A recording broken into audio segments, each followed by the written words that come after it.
जय हिंद बच्चों, कैसे हो? उम्मीद करते हैं आप लोग अच्छे होंगे। प्यारे बच्चों, आज का क्लास लेके फिर आप सबके बीच उपस्थित हो गए हैं। आज के क्लास में हम लोग पढ़ने वाले हैं कक्षा 10 विषय विज्ञान 200 महत्वपूर्ण बहुविकल्पी प्रश्न का सीरीज हम लोग करेंगे, यानी एमसीक्यू का हम लोग सीरीज शुरू करने वाले हैं कक्षा 10 विज्ञान के लिए। दूसरी अहम चीज, एक क्लास में एक पूरा 200 क्वेश्चन करना संभव नहीं है। थोड़ा थोड़ा करके हम लोग एक से अधिक क्लासों में क्या करेंगे, इस सब चीजों को हम लोग संपन्न करेंगे। सभी क्वेश्चन को बहुत बारीकी से अच्छी तरीके से देखेंगे ताकि आपके मन में किसी तरीके से किसी प्रकार का कोई प्रश्न ना रह जाए। सभी प्रश्नों का उत्तर इस क्लास में देंगे और इसके बाद जो आने वाली क्लास है उन सभी क्लासों में भी आपको आपके प्रश्नों का उत्तर दिया जाएगा। क्लास आज पहला क्लास है, ये आपका पहला वीडियो आपके पास जा रहा है। तो अगर किसी प्रकार का मन में विषय से संबंधित प्रश्न उठता है, कोई टॉपिक नहीं समझ में आता है, तो कमेंट में आप बेहिचक कमेंट कीजिएगा, कोई दिक्कत नहीं है। आपके सर जी आपको जवाब जरूर देंगे। हम एक एक कमेंट को बहुत बारीकी से पढ़ेंगे, कोई दिक्कत नहीं होने वाला। और एक अहम बात आपको बताना जरूरी समझते हैं, बताना भूल गए थे, बता देते हैं कि हम यहाँ जो भी कुछ आपको बहुविकल्पी प्रश्न कराएंगे या यहाँ फोन के जरिए कराएंगे, यहाँ हम फोन में क्या करेंगे, टाइप करेंगे, आपको यहाँ बोर्ड पे आपको वो सब क्वेश्चन दिखेगा। इसके बाद क्या होगा कि जो उसका क्वेश्चन का सॉल्यूशन रहेगा, जैसे कुछ लिखना होगा तो पीछे व्हाइट बोर्ड है, इस पे हम लिख के आपको अच्छी तरीके से समझा देंगे। चलिए बिना समय गंवाए क्लास को क्या करते हैं, स्टार्ट करते हैं।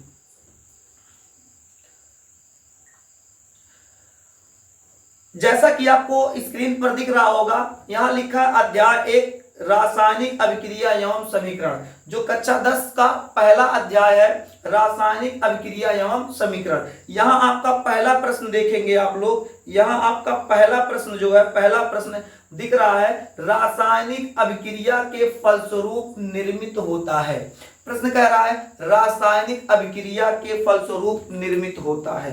तो बालक हमारी बातों को थोड़ा सा ध्यान से सुनिएगा, थोड़ा सा आप लोग ध्यान से सुनिएगा। इसको हम पहले क्लास स्टार्ट करते हैं, ठीक है।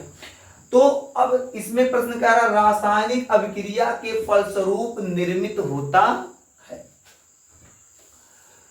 तो रासायनिक अभिक्रिया के फलस्वरूप निर्मित होता है। देखिए, कोई अभिकारक होता है, अभिकारक क्या होता है, अभिकारक। अभिकारक जब क्या करता है, रासायनिक अभिक्रिया करता है तो उत्पाद बनाता है। क्या बनाता है, उत्पाद बनाता है। अभिकारक को रिएक्टेंट कहते हैं, उत्पाद को प्रोडक्ट कहते हैं। यानी जब कोई अभिकारक, अब अभिकारक एक होगा, अभिकारक क्या होगा, एक से अधिक होगा, 2 होगा, 3 होगा, कुछ अभिकारक होंगे। तो वो जब क्या करेंगे, मिलकर रिएक्शन करेंगे, अभिक्रिया करेंगे, तो किसका निर्माण करेंगे बाबू, तो उत्पाद का निर्माण करेंगे। क्वेश्चन पे आते हैं। देखिए क्वेश्चन क्या है, क्वेश्चन कह रहा है रासायनिक अभिक्रिया के फलस्वरूप निर्मित होता है। ऑप्शन आपका पहला दिया है अभिकारक, ऑप्शन दूसरा आपका दिया है उत्पाद, ऑप्शन तीसरा दिया है ए व बी दोनों, ऑप्शन आपका चौथा जो डी वाला दिया इनमें से कोई नहीं। तो आपका बताओ ऑप्शन कौन सही होगा, कौन सही होगा। अभिक्रिया के पश्चात क्या बन रहा है, उत्पाद बन रहा है। तो आपका कौन सा ऑप्शन सही हो जाएगा, बी वाला सही हो जाएगा। कौन सही हो जाएगा बालक, बी वाला ऑप्शन क्या हो जाएगा, सही हो जाएगा। अगला प्रश्न देखते हैं। अगला प्रश्न आपका है Fe2O plus 2Al long arrow Al2O3 plus 2Fe अभिक्रिया किस प्रकार की अभिक्रिया है। आइए इसको लिख देते हैं ताकि आपको बेहतर तरीके से हम समझा सकें। क्या लिखा है, Fe2O plus 2Al long arrow Al2O3 plus 2Fe। अभिक्रिया किस प्रकार की अभिक्रिया है। ऑप्शन आपका देखो दिया है, संयोजन अभिक्रिया, द्विविस्थापन अभिक्रिया, वियोजन अभिक्रिया, विस्थापन अभिक्रिया। अब ऐसे तो हम लोग प्रश्न का उत्तर नहीं दे पाएंगे। आइए थोड़ा सा इसको समझते हैं। देखिए बालक, यहां है Fe2O Al। देखिए कुछ कारणवश क्या होता है, Al क्या करता है, Fe को लात मार के भगा देता है। कहेगा तुम भागो, तो इसको भगा देगा और Fe के जगह पे क्या करेगा, Al आके बैठ जाएगा। तो अब देखो एक को लात मार के भगाया, एक को लात मार के भगा दिया, तो हो गया Al2O3 और Fe। यानी जब एक स्थान किसी रासायनिक अभिक्रिया में जब बालक एक स्थान परिवर्तित होता है, एक स्थान पे दूसरा एलिमेंट जाके बैठ जाता है, तो ऐसी अभिक्रिया को हम लोग क्या कहते हैं, विस्थापन अभिक्रिया। और जब दो स्थान एक्सचेंज होंगे, दो स्थानों की अदला बदली होगा, तो द्विविस्थापन अभिक्रिया कहलाएगा। तो बालक एक स्थान पे लात मार के Al आके बैठा है, एक स्थान, तो आपका ये क्या हो जाएगा, विस्थापन अभिक्रिया हो जाएगा। क्या हो जाएगा, विस्थापन। यहां लिख दें विस्थापन। बात समझ में आ रहा है? आइए ऑप्शन देखते हैं। बालक क्या देखते हैं, ऑप्शन देखते हैं। ऑप्शन की बात अगर हम लोग करें तो यहां हमारा ऑप्शन क्या हो जाएगा बालक, यहां पहला ऑप्शन आपका क्या दिया, संयोजन, दूसरा द्विविस्थापन, तीसरा वियोजन, चौथा विस्थापन। ऑप्शन कौन सा सही है, विस्थापन। तो कौन सा ऑप्शन है बाबू आपका, ये डी वाला। कौन सही हो जाएगा, ये डी वाला ऑप्शन आपका सही हो जाएगा। तीसरा क्वेश्चन देखते हैं। तीसरा क्वेश्चन कह रहा है Zn प्लस H2SO4 है बाबू, इसको सही करो क्वेश्चन को। देखिए टाइपिंग मिस्टेक जो रहेगा आप चिंता ना कीजिएगा, आपका जो टाइपिंग मिस्टेक इसमें क्वेश्चन है उसका करेक्शन हम कराते रहेंगे, दिक्कत लेने की कोई जरूरत नहीं है।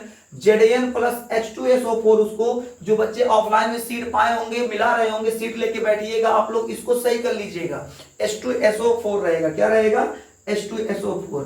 तो आपका ये क्या हो जाएगा, इसमें दिया है ZnSO4, इसके अलावा क्या आपका दे दिया है, प्लस H2 दे दिया है। क्या दिया है आपका, प्लस H2।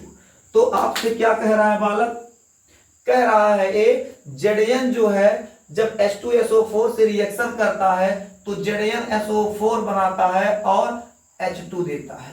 इसका मतलब क्या है बालक, मतलब ये है, ये जिंक है, ये सल्फ्यूरिक अम्ल है। जब जिंक सल्फ्यूरिक अम्ल से अभिक्रिया करता है तो जिंक सल्फेट देता है और हाइड्रोजन गैस निर्माण करता है। तो कह रहा है बताइए एक कौन सी अभिक्रिया है, इसमें ऑप्शन दिया है पहला संयोजन अभिक्रिया, विस्थापन अभिक्रिया, वियोजन अभिक्रिया, द्विविस्थापन अभिक्रिया। अब यहां देखिए H जो है, यहाँ H है, यहाँ Zn है। तो अब देखो H को लात मार के Zn आके बैठ जा रहा है, H के जगह पे कौन आके बैठा, Zn, और SO4 वैसे रहेगा। अब जब इसके स्थान पे A आके बैठ गया बेचारा, A अकेले अब क्या करे, अकेले चुपचाप यहाँ बैठ गया है। तो जब एक स्थान चेंज होता है, एक को लात मार के भगा दिया जाता है, एक स्थान चेंज होता है, तो ऐसी अभिक्रिया को अभी बताएं क्या कहते हैं, विस्थापन अभिक्रिया। ऑप्शन देखते हैं बालक, ऑप्शन इसको देख लेते हैं। ये देखिए यहाँ थोड़ा सा ठीक लग गया, इसको सही कर देते हैं। ऑप्शन देखते हैं, ऑप्शन है संयोजन अभिक्रिया, विस्थापन अभिक्रिया। तो कौन सा बालक आपका सही हो जाएगा, आपका ऑप्शन इसमें है बी वाला सही, विस्थापन अभिक्रिया। कौन सा, विस्थापन अभिक्रिया। ठीक है। क्वेश्चन नंबर 4 देखिए, लौह चूर्ण पर तनु हाइड्रोक्लोरिक अम्ल डालने से क्या होता है, सही उत्तर पर निशान लगाइए। आपका इसमें बाबू ऑप्शन आपका हो जाएगा पहला ही सही है, H2 गैस एवं FeCl2 बनता है, पहला ही सही है बालक, इसको पहला कर लो। ये आपका चौथे का क्या हो जाएगा, पहला। आगे आपका दिया है क्वेश्चन नंबर 5, जंग का रासायनिक सूत्र है। क्या दिया है, जंग का रासायनिक सूत्र है। तो बालक आज से ही याद कर लो, जंग का रासायनिक सूत्र क्या होता है। मुन्ना मेरे देश के प्यारे बच्चे, अच्छे बच्चे इसको नोट करो, जंग का जो होता है रासायनिक सूत्र क्या होता है। तो जंग का रासायनिक सूत्र हो जाएगा Fe2O3 इंटू XH2O। ऑप्शन बाबू यहां देख लीजिए, ऑप्शन आपका कौन सा सही है, तो ऑप्शन आपका बाबू तीसरा सही है। कौन सा सही है, आपका तीसरा ऑप्शन सही है। क्वेश्चन नंबर अगर 6 पे आए तो दिया है रासायनिक अभिक्रिया Fe plus CuSO4 long arrow FeSO4 plus Cu है। देखिए इसमें सन भी डाल दिया गया, कब क्वेश्चन पूछा गया है। अब क्रिया आपका यहाँ क्या दे रहा है बालक, अब क्रिया आपका दे रहा है Fe, क्या दिया है Fe प्लस CuSO4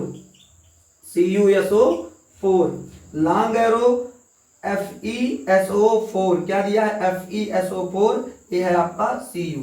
मतलब जो आयरन है कॉपर सल्फेट से जब अभिक्रिया करता है आयरन सल्फेट बनाता है और उसके साथ साथ क्या बनाता है आपका कॉपर को क्या करता है मुक्त करता है, बाहर निकालता है यहाँ। ठीक है, तो अब बताओ यहाँ देखिए कॉपर है Fe है, Fe कॉपर को लात मार के निकाल दिया कि नहीं। देखो एक स्थान की अदला बदली हो रही है, एक स्थान की अदला बदली हो रही है, तो आपका कौन सा अभिक्रिया होगा जी, विस्थापन अभिक्रिया होगा। ऑप्शन चेक कर लेते हैं बालक, इसमें ऑप्शन क्या दिया है, ऑप्शन थोड़ा सा देख लेते हैं इसमें ऑप्शन क्या दिया है। पहला है संयोजन अभिक्रिया, दूसरा है विस्थापन अभिक्रिया, तीसरा है अपघटन अभिक्रिया, चौथा है उभय अपघटन। तो आपका इसमें कौन सा सही हो जाएगा, कौन सा अभिक्रिया बताएं बालक, विस्थापन अभिक्रिया। तो कहा विस्थापन है, तो आपका एक क्वेश्चन नंबर ए, आपका option number B, option number B, इसको सही कर दें, ए आपका ऑप्शन नंबर बी। ठीक है बालक, चलिए आपका पहला अध्याय में बहुत छोटा प्रश्न डाले थे, ज्यादा प्रश्न नहीं था, बहुत कम प्रश्न था, मात्र 6 प्रश्न थे। आपका रसायन विज्ञान का जो पहला अध्याय है रासायनिक अभिक्रिया एवं समीकरण, ये आपका कंप्लीट हो गया। अब हम लोग पढ़ेंगे अध्याय 2 जिसका नाम क्या है, अम्ल क्षारक एवं लवण। क्या है, अम्ल क्षारक एवं लवण। चलिए इसको पहले इरेज करते हैं।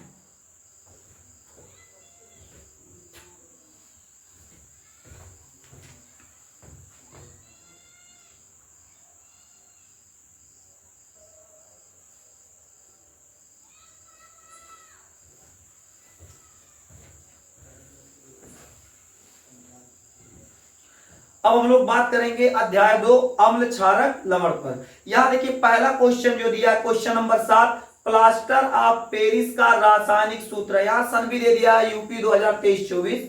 तो प्लास्टर ऑफ पेरिस का रासायनिक सूत्र है, प्लास्टर ऑफ पेरिस का रासायनिक सूत्र।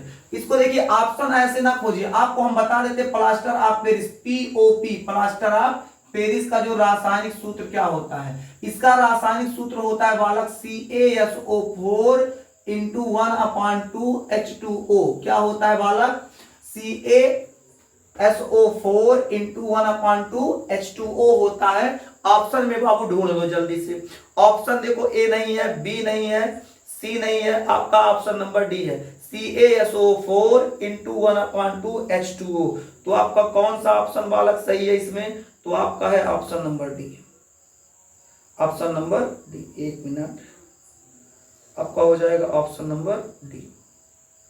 ठीक है, इसके बाद हम लोग बात करते हैं आगे। आपका 8वां प्रश्न दिया है, क्या 8वां प्रश्न दिया है, शुद्ध जल का पीएच मान। ये तो सब लोग जानते हैं, शुद्ध जल का पीएच मान कितना होता है बालक, शुद्ध जल का पीएच मान होता है 7। मार्कर चेंज कर देते हैं ताकि आपको स्पष्ट दिखाई दे। शुद्ध जल का पीएच मान कितना होता है बालक, शुद्ध जल का पीएच मान होता है 7। तो आपका यहाँ ऑप्शन कौन सही हो जाएगा, बी वाला। कौन सा सही हो जाएगा, तो आपका ऑप्शन बी वाला सही हो जाएगा। ठीक है, आगे 9वां क्वेश्चन दिया, लेड नाइट्रेट का सूत्र है, लेड नाइट्रेट का सूत्र है बाबू, लेड नाइट्रेट का सूत्र होता है PbNO3। यहाँ ऑप्शन बी सही है बालक, ठीक है ना, PbNO3।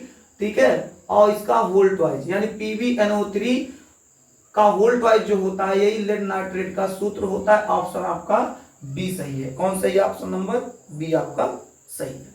आगे देखते हैं क्वेश्चन नंबर 10, ये लिखा Na210CO3 का सामान्य नाम है। बाबू एक क्वेश्चन मिस्टेक है, क्वेश्चन को करेक्शन करो। क्वेश्चन नंबर 10 सही कर लो बालक। क्वेश्चन नंबर 10 आपका है सोडियम कार्बोनेट यानी Na2CO3 into Deka hydrate H2SO4 नहीं H2O, माफ कीजिएगा, इसको सही कर लीजिए बालक। क्या है, सोडियम कार्बोनेट डेका हाइड्रेट। क्या है, सोडियम कार्बोनेट डेका हाइड्रेट। ये आपका होता है किसका सूत्र, तो ये आपका होता है धावन सोडा का सूत्र होता है, धावन सोडा का बाबू सूत्र होता है। ऑप्शन देख लेते हैं बालक। ऑप्शन आपका क्या है, पहला विरंजक चूर्ण, दूसरा बेकिंग पाउडर, तीसरा देखो ऑप्शन में दिया धावन सोडा। बालक एक क्वेश्चन करेक्शन आप लोग कर लीजिएगा, जो सीट लेके बालक बैठे हैं, बाबू मेरे देश के अच्छे बच्चे, इसको क्वेश्चन को सही कर लेना, क्वेश्चन करेक्शन कर लीजिएगा। देखिए टाइपिंग मिस्टेक हो जाता है, तो अगर टाइपिंग मिस्टेक है तो क्वेश्चन का करेक्शन हम कराएंगे, वो हमारी जिम्मेदारी है बालक, इसको सही कर लीजिएगा। क्वेश्चन नंबर 11 है, तनु सल्फ्यूरिक अम्ल की जस्ता चूर्ण से अभिक्रिया से गैस निकलती है। तनु सल्फ्यूरिक अम्ल की जस्ता चूर्ण से अभिक्रिया से गैस निकलती है। तनु सल्फ्यूरिक कह रहा है बालक, तो सल्फ्यूरिक का सूत्र क्या होता है, H2SO4। किसके साथ रिएक्शन कर रहा है, जस्ता ZN के साथ। तो बालक क्या बनाएगा बालक, तो आपका ये बना देगा बालक ZnSO4 बनाएगा और H2। तो क्या निकल रहा है बालक, H2 गैस निकल रहा है, हाइड्रोजन निकल रहा है। इसमें ऑप्शन में कौन सही है, तो ऑप्शन आपका पहला सही है।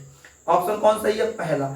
12 वाला कह रहा है, क्वेश्चन नंबर 12, 1 बिलियन लाल लिटमस को नीले में बदल देता है, इस बिलियन का पीएच मान। आपको हम बताए थे मेरे देश के अच्छे बच्चे, आपको हम क्या बताए थे कि अगर कोई बिलियन नीले लिटमस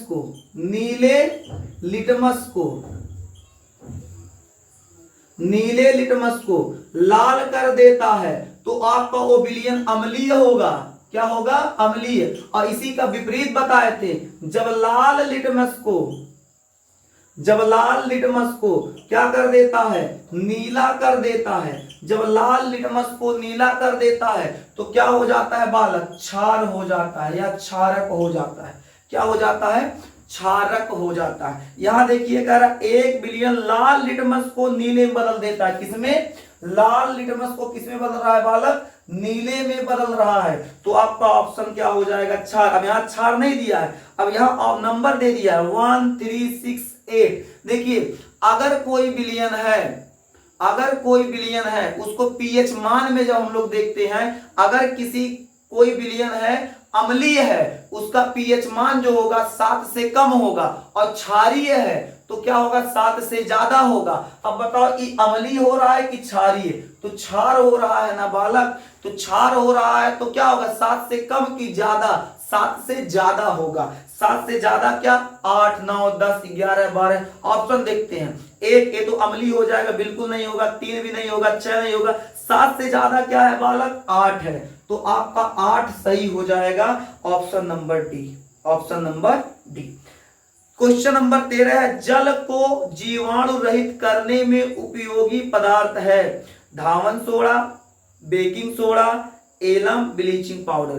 देखिए जल को जीवाणु रहित करने के लिए ब्लीचिंग पाउडर का यूज किया जाता है। किसका यूज किया जाता है, ब्लीचिंग पाउडर। इसको हम लोग हिंदी में क्या कहते हैं, इसको हम लोग विरंजक चूर्ण के नाम से भी जानते हैं। ब्लीचिंग पाउडर कह लो, ब्लीचिंग पाउडर जो होता है इंग्लिश नेम होता है, उसको हिंदी रूपांतरण किया गया है, जिसको हम लोग विरंजक चूर्ण भी कहते हैं। तो क्या होता है, इसका क्या हो जाएगा बालक, तो ये आपका हो जाएगा ब्लीचिंग पाउडर। जल को जीवाणु रहित करने में उपयोगी पदार्थ क्या है बालक, तो आपका हो जाएगा ब्लीचिंग पाउडर। क्या हो जाएगा, ब्लीचिंग पाउडर। अच्छा आपको जब पढ़ा रहे थे तो एक बात और बताए थे, जो ब्लीचिंग पाउडर होता है उसको कपड़े के रंग को उड़ाने के लिए भी इसका उपयोग किया जाता है। नाले में कीड़े मकोड़ों को मारने के लिए भी नाले में छिड़काव कर दिया जाता है। बोलो याद है कि नहीं आप लोग को, ठीक है। नहीं याद होगा तो एक बार नोट्स जो पढ़ाए हैं उस नोट्स को रिवीजन जरूर कीजिएगा। जितना ज्यादा रिवीजन उतना अच्छा एग्जाम में नंबर, ठीक है। और एकदम मेहनत से पढ़ा करो, ऐसा पढ़ो कि मतलब कि जब एग्जाम में बैठे तो पड़ोसी आपको देख के परेशान हो जाए, कितना लिख रहा है, इसको कितना आ रहा है, देखते ही आपको उसको दिमाग पूरा हैंग कर जाए, ठीक है ना एकदम। और कभी भी अपने आप को कमजोर ना समझिएगा, कभी कमजोर समझ लिए तो फिर उसी दिन आपका खत्म हो गया, बेड़ा पार फिर नहीं हो पाएगा। समझ में आया कि नहीं। ऊब के गम से मरते नहीं जीने वाले, मरने वाले तो बहारों से उब जाते हैं। ऊब के गम से मरते नहीं जीने वाले, मरने वाले तो बहारों से उब जाते हैं। आंधी तूफान पार करते हैं, दरिया हो डूबने वाले तो किनारों के डूब जाते हैं। तुम लोग को दरिया नहीं पूरा समंदर पार करना है, ठीक है ना। आइए आगे देखते हैं। आगे आपका क्वेश्चन क्या है, क्वेश्चन नंबर 14, निम्नलिखित में से कौन सा मिथिल ऑरेंज के साथ लाल रंग देता है। लाल रंग कौन देता है बाबू? सल्फ्यूरिक अम्ल आपका सही ऑप्शन है, सल्फ्यूरिक अम्ल कर लीजिए।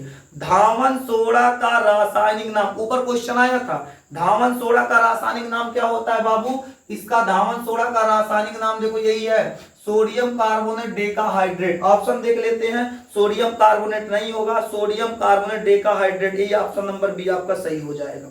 धावन सोडा की प्रकृति है, धावन सोडा की प्रकृति क्या है बालक? तो ये आपका हो जाएगा क्षारीय। क्या हो जाएगा? क्षारीय। ठीक है, इतना क्वेश्चन हो गया। आगे देखते हैं, ये दूसरे पेज पे आ जाते हैं आपके। क्वेश्चन नंबर 17 देखिए, क्षारीय विलयन का पीएच मान क्या होता है? अभी बताया, अगर कोई क्षार होगा तो उसका पीएच मान कितना होगा? 7 से ज्यादा होगा, 7 से अधिक होगा। ऑप्शन देखते हैं, 0, 7, 7 से कम, 7 से अधिक। डी वाला ऑप्शन सही है, 7 से अधिक। 18 नंबर क्वेश्चन क्या कह रहा है? सल्फर डाइऑक्साइड, क्या? Sulphur dioxide SO2, sulphur dioxide का जलीय विलयन है, अम्लीय, क्षारीय, उदासीन, उभयधर्मी। तो आपका क्या हो जाएगा इसमें? अम्लीय, क्षारीय, उदासीन, उभयधर्मी, अम्लीय हो जाएगा। आगे देखते हैं, क्वेश्चन नंबर 19, एक बिलियन का पीएच मान 5 है, बिलियन है। देखिए कह रहा है कोई बिलियन है, उसका पीएच मान जो है बालक, पीएच मान जो है वो कितना दिया है? 5 है, तो बिलियन है। बिलियन क्या होगा जी? अगर अभी बता रहे हैं, थोड़ी देर पहले बताए हैं, अगर किसी बिलियन का पीएच मान 7 से अधिक है तो क्षार, 7 से कम है तो अम्लीय होगा। तो 7 से कम क्या? 7 से कम ही तो है 5, 7 से कम है ना, तो क्या होगा? अम्लीय होगा। ऑप्शन देखते हैं, ऑप्शन आपका है अम्लीय, क्षारीय, उदासीन, उभयधर्मी। क्या हो जाएगा? अम्लीय हो जाएगा। आगे आपका हो जाएगा क्वेश्चन नंबर 20, एक बिलियन में हाइड्रोजन आयन का सांद्रण या सांद्रता 10⁻9 m है, बिलियन का पीएच मान कितना होगा? तो बालक ये आपका 9 हो जाएगा। क्या हो जाएगा? 9 हो जाएगा। अब कहोगे सर कैसे 9 हो जाएगा? अरे पीएच वाला फार्मूला बालक पढ़ाए थे मुन्ना, क्या होता है? पीएच बराबर माइनस लॉग H प्लस होता है। अब यहां क्या दिया है? 10 पर माइनस कितना दिया है? 9 दिया है, माइनस लॉग ऐसे ही रहेगा। H का वैल्यू कितना दिया है? 10 पर माइनस 9 दिया है। 10 पर माइनस 9 जो है, माइनस 9 आगे जाएगा तो ये माइनस माइनस प्लस हो जाएगा, और 9 तो आगे ही आ जाएगा, 9 log 10। और log 10 का मान कितना होता है बालक? log 10 का मान 1 होता है, 9 1 कम 9। ऑप्शन कौन सही हो जाएगा? 9। अब 9 कहां आपका दिख रहा है? Option number A. प्लस 9 होगा, माइनस 9 नहीं होगा, ध्यान दीजिएगा, ऑप्शन फंसाने के लिए खतरनाक सेट किया गया है। आगे क्वेश्चन नंबर 21, सल्फ्यूरिक अम्ल के विलयन का पीएच मान। सल्फ्यूरिक अम्ल, अम्ल कह दिया तो 7 से क्या होगा? कम होगा। ऑप्शन देखते हैं, 0, 7, 7 से कम। ऑप्शन नंबर आपका सी हो जाएगा।